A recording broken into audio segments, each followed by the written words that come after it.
Bueno, pues creo que es una preciosa oportunidad la de que nos preparemos conjuntamente para hacer una consagración al corazón de Jesús, no únicamente a título particular, sino siendo conscientes de que estamos aquí, ¿no?, pues representantes de las juntas directivas, ¿no?, de nuestros colegios, y que compartimos un proyecto educativo y queremos que en ese proyecto educativo pues reine el corazón de Cristo.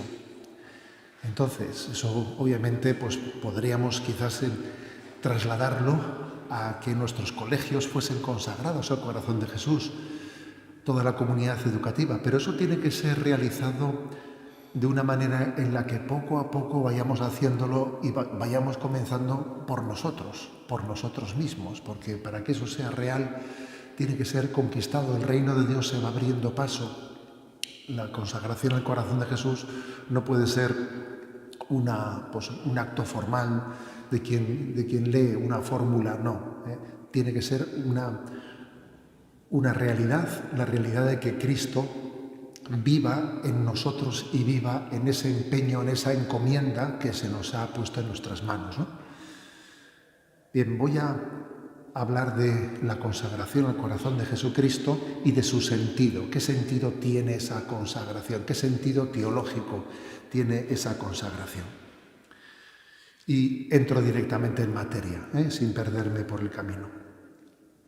En primer lugar, creo que partiendo de la Sagrada Escritura hay un texto clave que está en Romanos 12, donde se nos habla del sentido de toda consagración. Yo le he llamado el sentido paulino de la consagración, pero no es que sea algo propio de San Pablo, es que es él el que lo formula. Es reavivar nuestro compromiso de abrir a Cristo la mente, el corazón, para ser verdaderamente amigos suyos, amigos de Cristo. Fijaros qué potente, ¿no? Abrir la mente y el corazón para poder ser verdaderamente amigos suyos. Voy a hacer una pequeña exégesis de Romanos 12:1. Dice: Os exhorto pues, hermanos, por la misericordia de Dios, que ofrezcáis vuestros cuerpos como una víctima viva, santa, agradable a Dios. Tal será vuestro culto espiritual, vuestro culto razonable.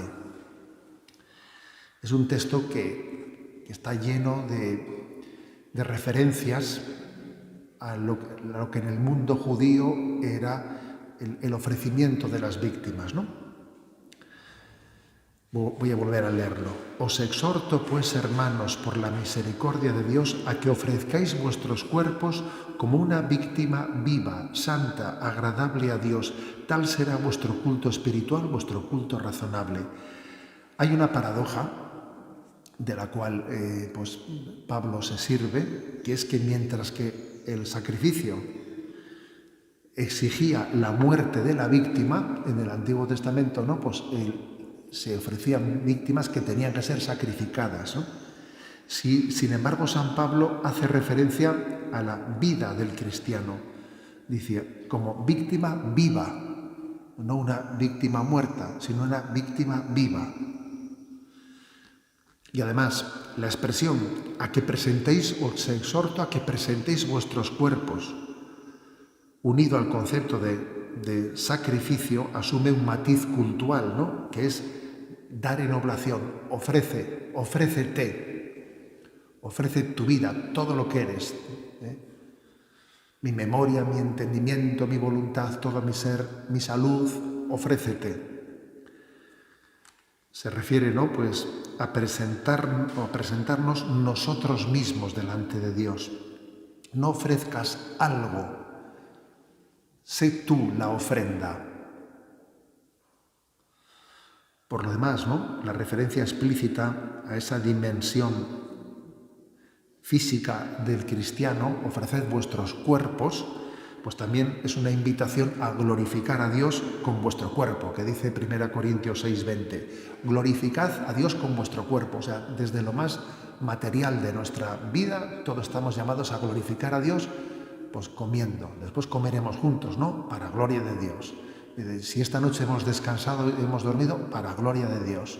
O sea, todo cuanto hacemos es para gloria de Dios, hasta lo más físico, hasta nuestro descanso. Es decir, se trata de honrar a Dios en la existencia cotidiana, en la más concreta.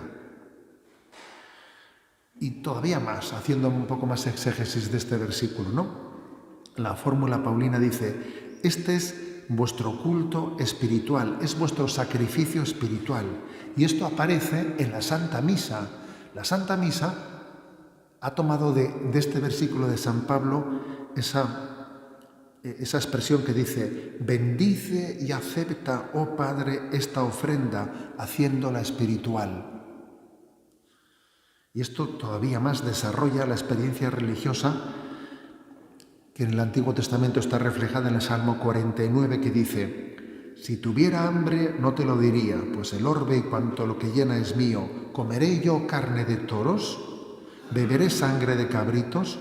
Ofrece a Dios un sacrificio de alabanza. En el mismo sentido, ¿no?, del Salmo 50. Los sacrificios no te satisfacen.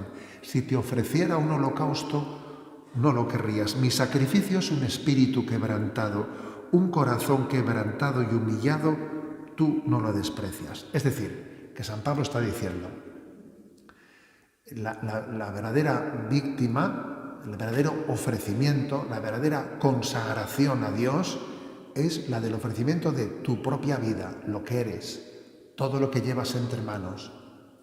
Haz de ello un sacrificio espiritual a Dios. Como veis, es como un avance muy importante, ¿no?, en la concepción del sacrificio. En ese tiempo, frente a un tiempo en el que se hablaba de los sacrificios de animales como un sacrificio de sustitución. Ofrecías un animal que de alguna manera te rescataba a ti. Ofrecías el animal en vez tuyo, para ser rescatado. Así se rescataba también el ofrecimiento de los primogénitos. Se rescataba pues, por un par de tórtolas o de pichones, etc. San Pablo insiste: aquello no era más que una imagen de nuestro ofrecimiento a Dios. Bien, pero esta doctrina de San Pablo podría ser también entendida equivocadamente. ¿A qué me refiero? Esto tendría un peligro, y el peligro podría ser de interpretación moralista, como que se trata de una moralización del culto. Lo importante es tu ofrenda, lo importante es tu esfuerzo moral. Entonces, claro, si esto se interpreta así, pues caemos en un voluntarismo. Lo importante es que yo ofrezca mi voluntad, y todo lo ponemos en nuestro esfuerzo, ¿no?, en nuestra autosuperación. Si interpretamos eso, si cambiamos del ofrecimiento de los animales o de la sangre, pretender que lo que me justifica es derramar sangre de los animales en el altar, a que ahora cambiamos eso porque lo que a Dios le agrada es ofrecerle mi voluntad, mi esfuerzo, mi autosuperación. Cuidado, caemos en un voluntarismo. Hemos cambiado una religiosidad supersticiosa de ofrecer animales en vez de el hombre por otra de un puro voluntarismo. Sería un moralismo, ¿no? Luego tenemos que decir: los animales sacrificados por quienes han sido sustituidos para que la ofrenda sea valiosa para Dios no es por el ofrecimiento de mi voluntad y mi autosuperación. Por quienes han sido sustituidos han sido por el sacrificio de Cristo. Es Cristo el que hace la ofrenda agradable a Dios. Esta es la ofrenda agradable, esta es la ofrenda razonable, porque alguno podría hacer una interpretación de este versículo de Romanos 12:1 equivocada. Por eso a nuestra Eucaristía le llamamos el sacrificio de la misa. En la Eucaristía es Cristo mismo el que se ofrece. Cristo actualiza por nosotros su sacrificio en la cruz. Decimos en la Santa Misa: al celebrar ahora el memorial de la muerte y resurrección de Cristo, te ofrecemos el pan de vida, el cáliz de salvación. Te ofrecemos en esta acción de gracias el sacrificio vivo y santo. Se refiere al de Jesucristo, porque quien salva, quien nos salva, es el sacrificio de Cristo, no mi ofrenda. Mi ofrenda tiene valor y sentido unida a la de Jesucristo. No solo ofrecemos a Dios el sacrificio de Cristo, sino que nos incorporamos a Él y nos ofrecemos juntamente con Él, que eso es lo que significa esa gotita de agua que derramamos en el cáliz cuando se está preparando las ofrendas del pan y el vino. Esa gota de agua unida en el cáliz significa mi participación en el sacrificio de Cristo, pero quien nos salva es el ofrecimiento de Cristo, no mi autosuperación y mi fuerza de voluntad, que no tiene capacidad de salvarme. Pero es cierto que reconociendo a Cristo como nuestro Salvador, nos unimos con nuestra vida a la ofrenda de Cristo. Esto es la consagración al corazón de Jesús. Ahora que hemos hecho esta exégesis, volvamos a leer ese versículo. Os exhorto, pues, hermanos, por la misericordia de Dios, a que ofrezcáis vuestros cuerpos como una víctima santa, agradable a Dios. Tal será vuestro culto espiritual. Por lo tanto, la consagración al corazón de Jesús es extraer todas las consecuencias de la consagración bautismal, porque en la consagración bautismal estaba esto que acabo de decir, estaba dicho. Es decir, el Espíritu Santo en el bautismo toma posesión de nosotros, nos introduce en la filiación de Jesucristo, de manera que somos de Dios. Por el bautismo somos de Dios. Entonces, ¿qué es una consagración al corazón de Jesús? Pues volver a los orígenes, volver a las raíces, volver a lo esencial. Eso es la consagración al corazón de Jesús. No es añadir algo más o distinto a lo que ya estaba en el bautismo, no. Es volver a lo esencial. Porque el gran drama que solemos tener en nuestra vida es que lo esencial no ocupe el lugar central. Con el paso del tiempo, alguien dijo, esa frase que yo suelo repetir así de vez en cuando, dice, lo más importante en esta vida es que lo más importante sea lo más importante. Y esto es la consagración al corazón de Jesús. ¿Qué significa consagrarse al corazón de Jesús? Pues hacer que lo más importante yo lo ponga en el centro, ponga en ello mi atención y no permita que lo central, lo esencial, sea accesorio en mi vida. No, accesorio no, tiene que ser lo central de mi vida. En el bautismo estaba todo, igual que en un embrión está toda la vida humana, ya en ella, ¿no? Ya es persona, bueno, pues lo mismo.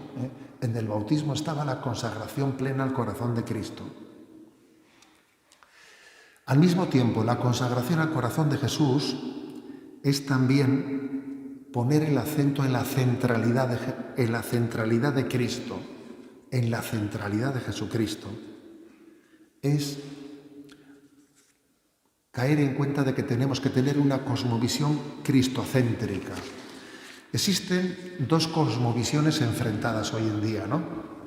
Que es la del occidente secularizado, que desde ese parámetro de la modernidad ensalza al hombre hasta el punto de arrinconar a Dios a un ámbito privado, porque el hombre moderno no puede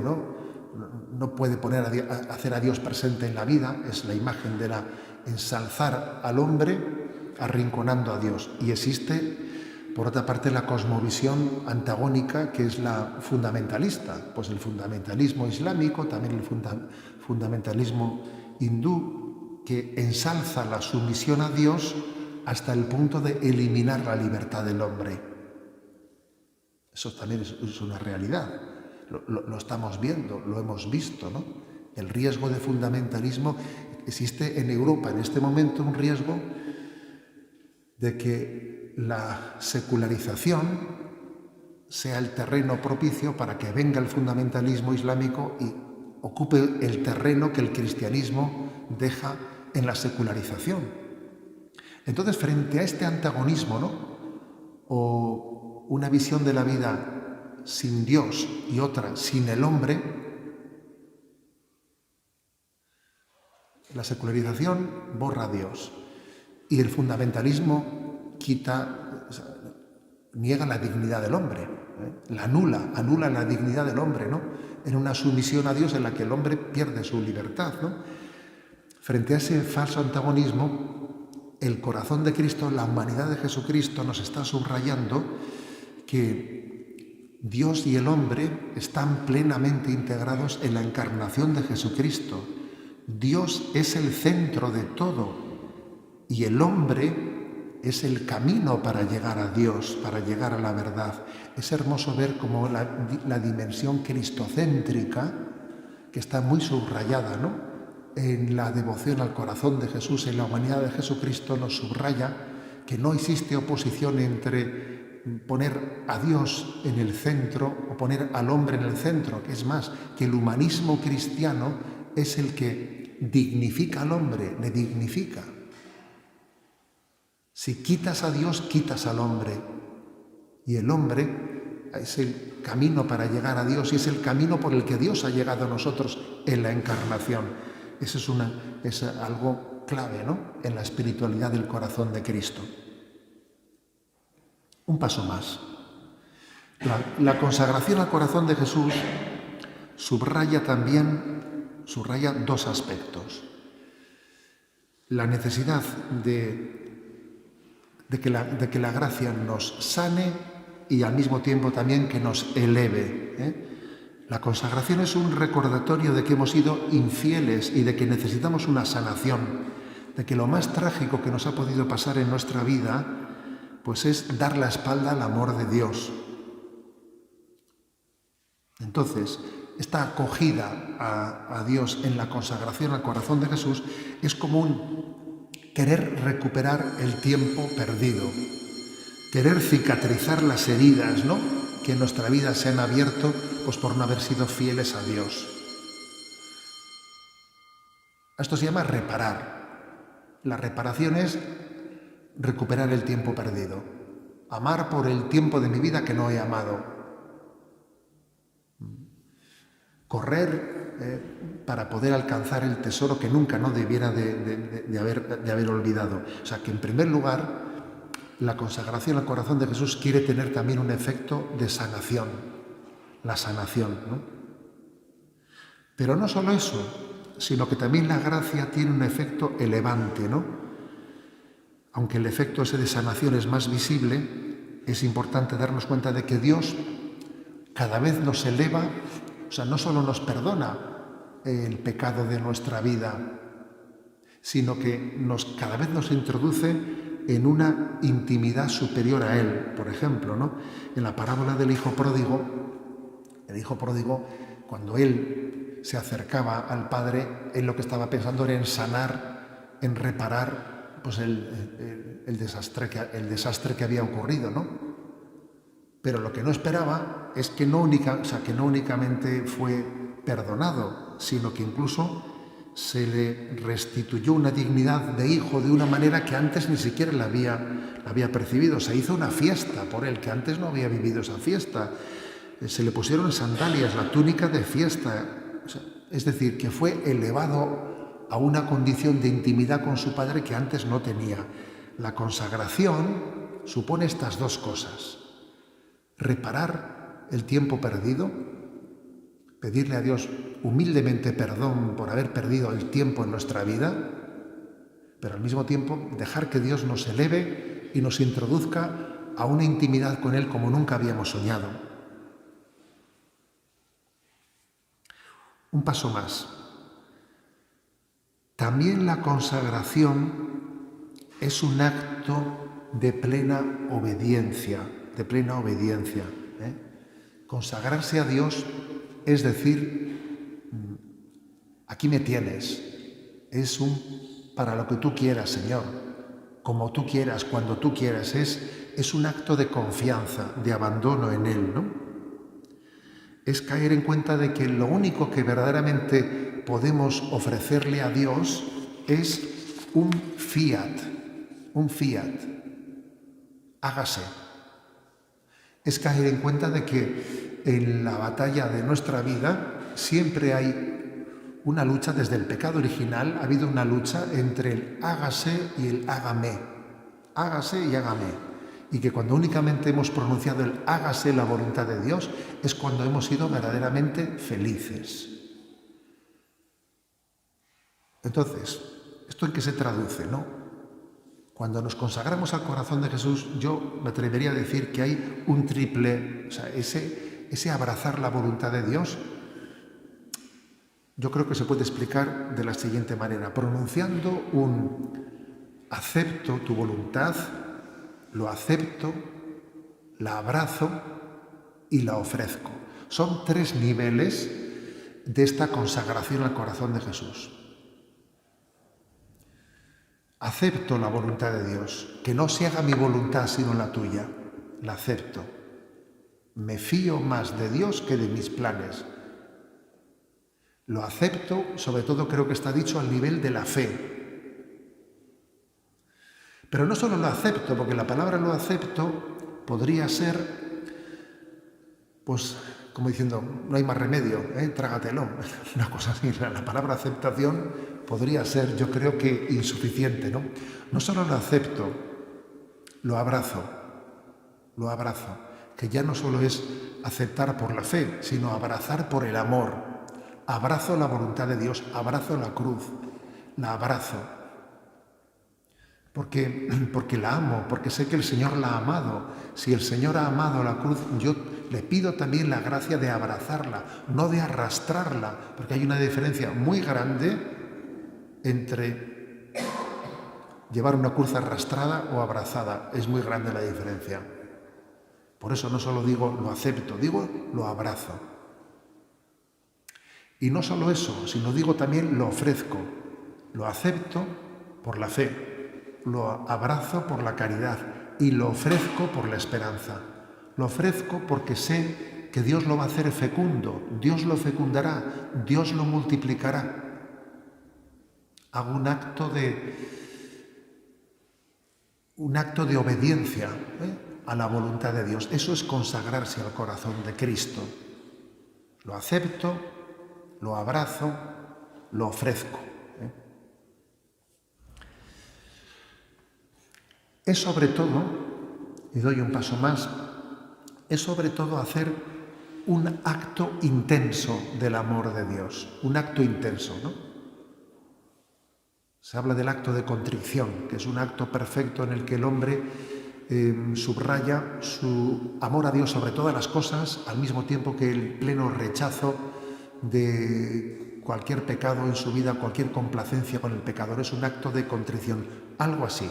O sea, una consagración al corazón de Cristo tiene que ir unida a este acto intenso del amor de Dios que llamamos el acto de contrición, en el que en el acto de contrición se unen 2 cosas. No sé si recordáis un episodio de la película de La Misión, la famosa película de La Misión, en ese momento en el que el protagonista, no recuerdo su nombre, ¿no? Cuando está subiendo con todas sus armaduras, ¿no? Sube aquella catarata, llega allí ante aquellos indios y cuando está llorando y sufriendo porque ha cometido el pecado de haber matado a su hermano y está llorando y expiando su pecado, necesita expiar su pecado, ¿no? Pero al mismo tiempo, en ese momento, cuando se encuentra con los indios y ve su inocencia, es una escena impresionante porque comienza con lágrimas de dolor y termina con lágrimas de alegría. No se sabe si llora de dolor o de alegría, ¿no? De alegría de saberse perdonado. Este creo que es el verdadero acto de contrición, en el que sí, me duele haber ofendido a Dios, pero siento el inmenso gozo y alegría de saberme perdonado. Y esto es un acto intenso de amor, que suena también a ese episodio en el que cuando Jesús entra en casa de Zaqueo, ¿no? Dice, hoy ha entrado la salvación en esta casa. Sí, hacer ese acto de consagración, de decir, Señor, ven a mi casa, dame la gracia de llorar mis pecados y de llenarme de gozo y alegría por tu presencia en mi casa, ¿no? Hoy ha entrado la salvación en esta casa. Todo el pasado está presente en este momento de mi consagración y lo arrojo a la misericordia de Dios. El pasado lo arrojo a la misericordia de Dios. El futuro lo confío a la providencia de Dios. Y solo me quedo con el momento presente para vivirlo en intensidad de amor. Eso es la consagración. Ese es el acto intenso de amor. El pasado lo arrojo a tu misericordia, el futuro lo confío a tu providencia y me quedo con el momento presente para vivirlo en intensidad de amor.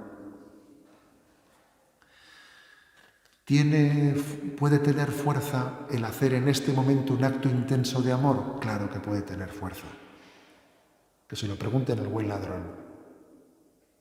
Que se lo pregunten al buen ladrón, que él tuvo ese momento de gracia, ¿no? Y también hay que decir que el momento presente, de alguna manera, contiene el futuro, lo contiene dentro de él. Por eso una consagración hecha debidamente puede transformar el futuro, debe de transformar el futuro.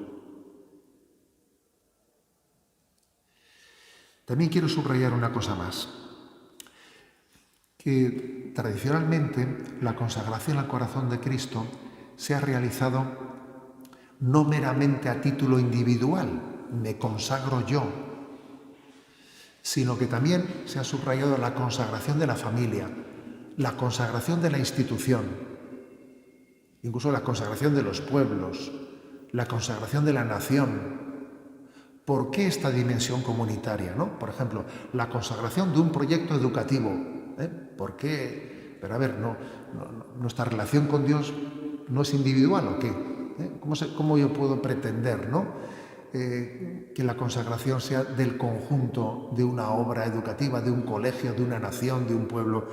Bueno, nosotros estamos un poco infectados de un virus individualista, que tiene poco que ver con la historia de la salvación.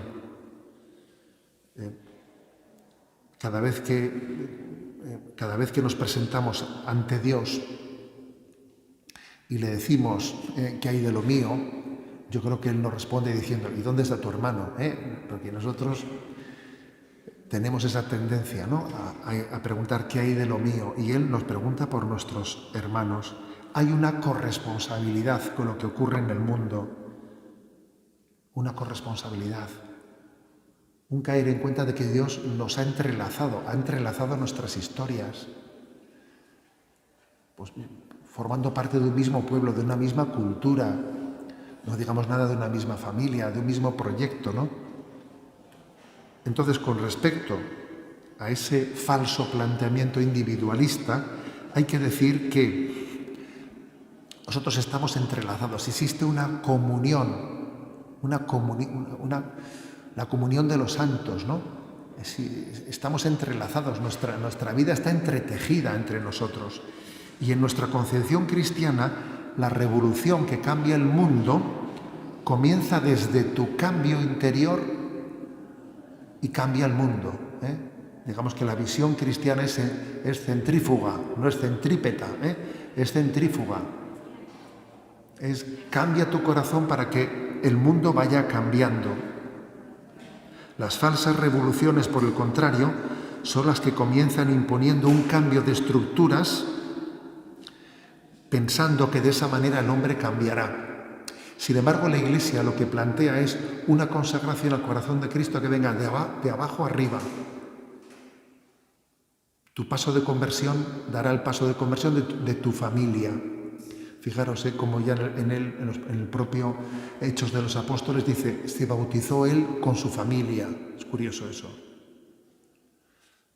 Tu cambio hacia el de la familia y el de tus amistades y el de tu pueblo es un principio centrífugo, ¿no? Hasta que llegamos a consagrar una nación o el mundo entero. Consagramos el mundo entero al corazón de Cristo. Por eso, ¿no?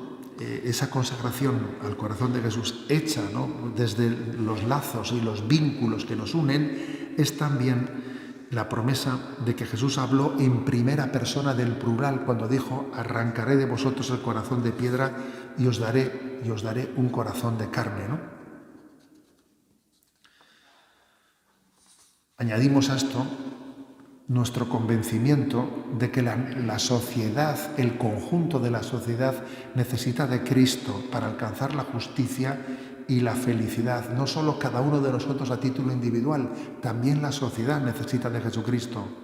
Solamente cuando la justicia social es fundada en Cristo, somos capaces de reconocer la dignidad de todo ser humano.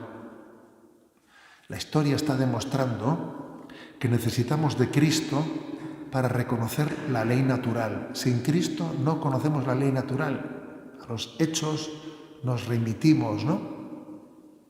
Fijaros ahora mismo todo lo que está en juego en España, ¿eh?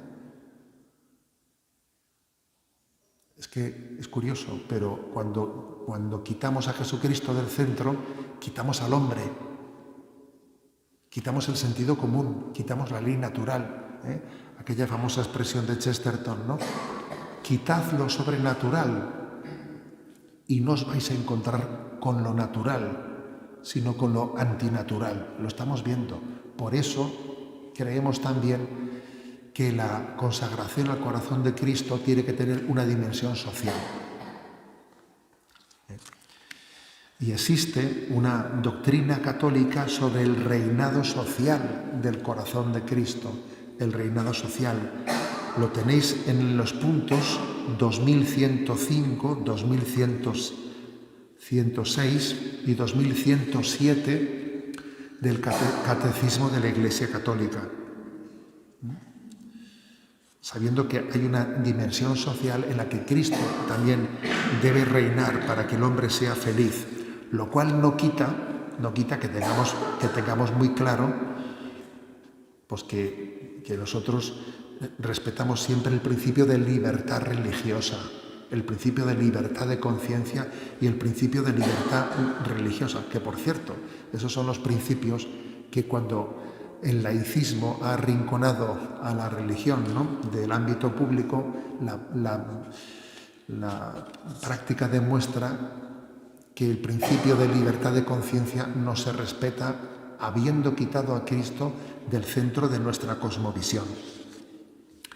Y por último también deciros que la consagración al corazón de Jesús tiene un embajador, una embajadora, una introductora, que es el corazón inmaculado de María.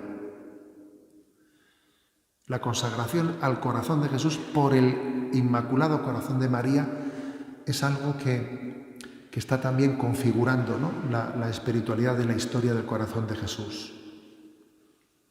En un libro de esos entrevistas que le hicieron a Juan Pablo II, Cruzando el umbral de la esperanza, que seguro que estará en la biblioteca de muchos de vosotros, decía San Juan Pablo II, se refería al totus tuus.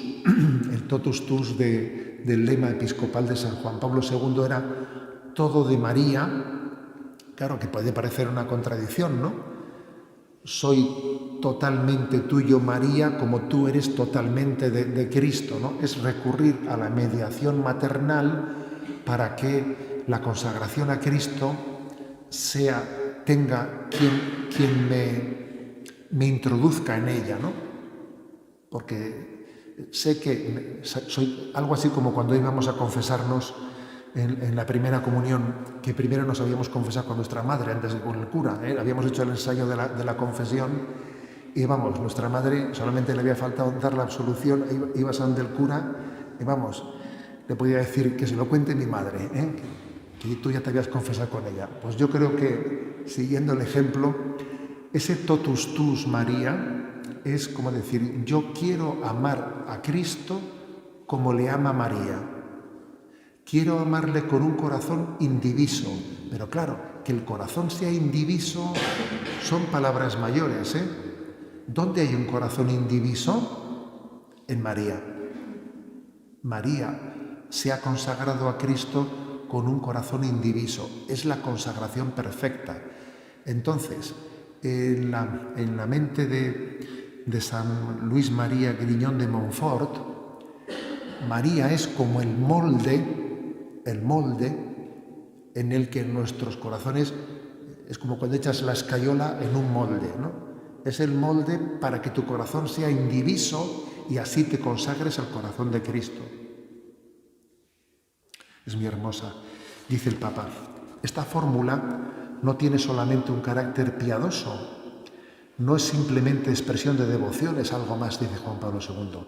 La orientación hacia una devoción tal se afirmó en mí en el periodo en que durante la Segunda Guerra Mundial trabajaba como obrero en una fábrica. En un primer momento me había parecido que debía alejarme un poco de la devoción mariana de la infancia en beneficio de un cristianismo más cristocéntrico.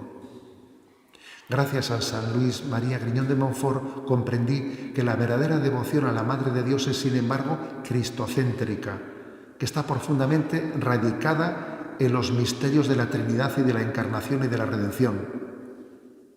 Así, redescubrí la verdadera piedad mariana, y esta forma madura de devoción a la Madre de Dios me ha servido a lo largo de los años.